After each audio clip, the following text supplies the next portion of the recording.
Hi friends, ತಮ್ಮೆಲ್ಲರಿಗೂ Hema quiz ಗೈಡ್ಗೆ ಆತ್ಮೀಯ ಸ್ವಾಗತ.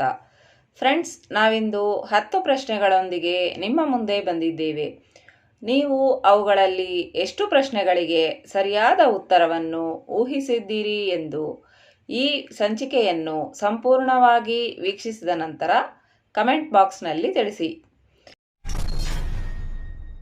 ನಿಮ್ಮ ಮೊದಲನೇ ಪ್ರಶ್ನೆ ಹೀಗಿದೆ: ರಾಷ್ಟ್ರಪತಿ ಹುದ್ದೆಗೆ ಕನಿಷ್ಠ ವಯೋಮಿತಿ ಎಷ್ಟು ವರ್ಷಗಳು?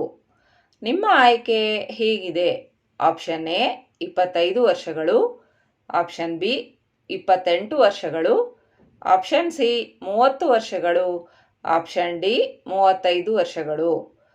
ನಿಮ್ಮ ಸಮಯ ಶುರು.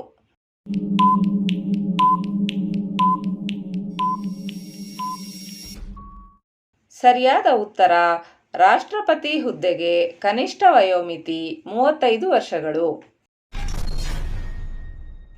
ನಿಮ್ಮ ಎರಡನೇ ಪ್ರಶ್ನೆ ಹೀಗಿದೆ: ಕರ್ನಾಟಕದ ಎರಡನೇ ಅತಿ ಎತ್ತರದ ಶಿಖರ ಯಾವುದು?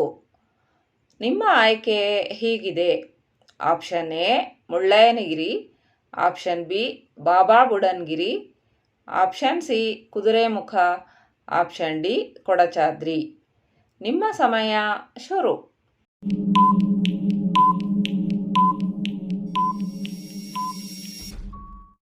ಸರಿಯಾದ ಉತ್ತರ: ಕರ್ನಾಟಕದ ಎರಡನೇ ಅತಿ ಎತ್ತರದ ಶಿಖರ ಕುದುರೆಮುಖ. ನಿಮ್ಮ ಮೂರನೇ ಪ್ರಶ್ನೆ ಹೀಗಿದೆ: ಕರ್ನಾಟಕದ 30ನೇ ಜಿಲ್ಲೆ ಯಾವುದು? ನಿಮ್ಮ ಆಯ್ಕೆ ಹೀಗಿದೆ: option A Haveri, option B Yadgir, option C Koppal, option D Gadag. ನಿಮ್ಮ ಸಮಯ ಶುರು.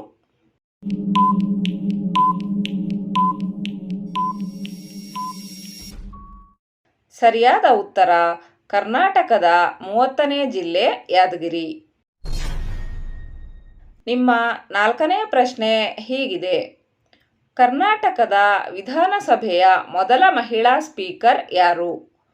ನಿಮ್ಮ ಆಯ್ಕೆ ಹೀಗಿದೆ: option A KS Nagarathnamma, option B Sumathi, option C Uma Bharati, option D Bhanumathi. ನಿಮ್ಮ ಸಮಯ ಶುರು.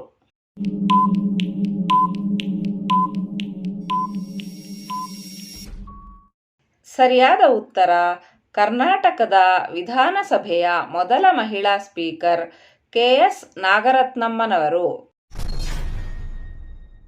ನಿಮ್ಮ ಐದನೇ ಪ್ರಶ್ನೆ ಹೀಗಿದೆ: ಕರ್ನಾಟಕದ ಯಾವ ಸ್ಥಳವನ್ನು ಬಡವರ ಊಟಿ ಎಂದು ಕರೆಯಲಾಗುತ್ತದೆ?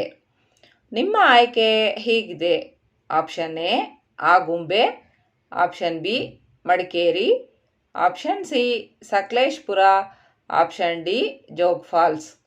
ನಿಮ್ಮ ಸಮಯ ಶುರು.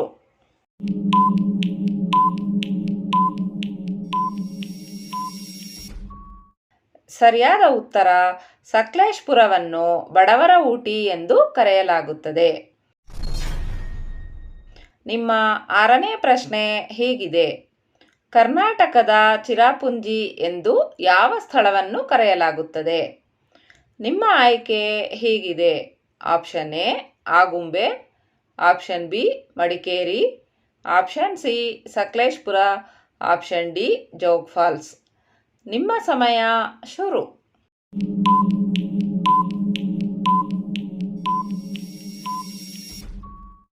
ಸರಿಯಾದ ಉತ್ತರ: ಕರ್ನಾಟಕದ ಚಿರಾಪುಂಜಿ ಎಂದು ಆಗುಂಬೆಯನ್ನು ಕರೆಯಲಾಗುತ್ತದೆ.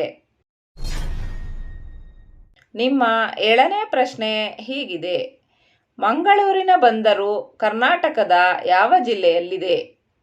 ನಿಮ್ಮ ಆಯ್ಕೆ ಹೀಗಿದೆ: option A Udupi, option B Kodagu, option C Uttara Kannada, option D Dakshina Kannada. ನಿಮ್ಮ ಸಮಯ ಶುರು.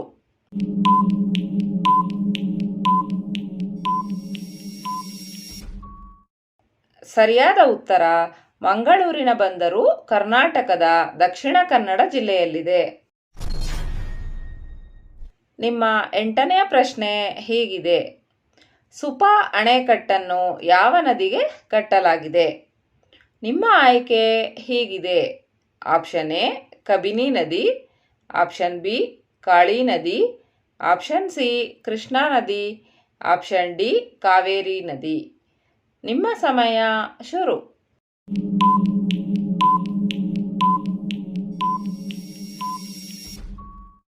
ಸರಿಯಾದ ಉತ್ತರ ಸುಪಾ ಅಣೆಕಟ್ಟನ್ನು ಕಾಳಿ ನದಿಗೆ ಕಟ್ಟಲಾಗಿದೆ. ನಿಮ್ಮ 9ನೇ ಪ್ರಶ್ನೆ ಹೀಗಿದೆ. ಆದಿಶಂಕರಾಚಾರ್ಯರು ಮೊದಲನೇ ಮಠವನ್ನು ಎಲ್ಲಿ ಸ್ಥಾಪಿಸಿದರು? ನಿಮ್ಮ ಆಯ್ಕೆ ಹೀಗಿದೆ. Option A Sringeri, option B Horanadu, option C Gokarna, option D Udupi. ನಿಮ್ಮ ಸಮಯ ಶುರು.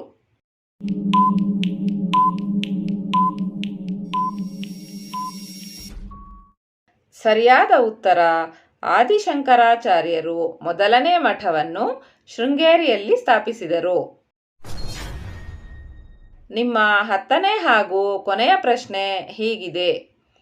ಜೈ ಭಾರತ ಜನನಿಯ ತನುಜಾತೆ ಗೀತೆಯ ಲೇಖಕರು ಯಾರು? ನಿಮ್ಮ ಆಯ್ಕೆ ಹೀಗಿದೆ. ಆಪ್ಷನ್ ಎ ವಿ.ಕೃ. Gokak, option B G P. Rajaratnam, option C Kuvempu, option D ದ.ರಾ ಬೇಂದ್ರೆ. ನಿಮ್ಮ ಸಮಯ ಶುರು.